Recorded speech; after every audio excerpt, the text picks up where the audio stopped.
الرحمن علم القرآن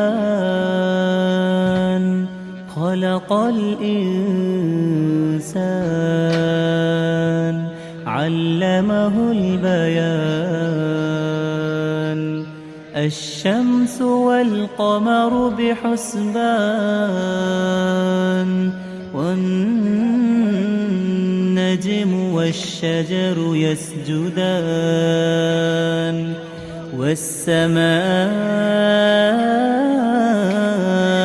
رفعها ووضع الميزان ألا تطغوا في الميزان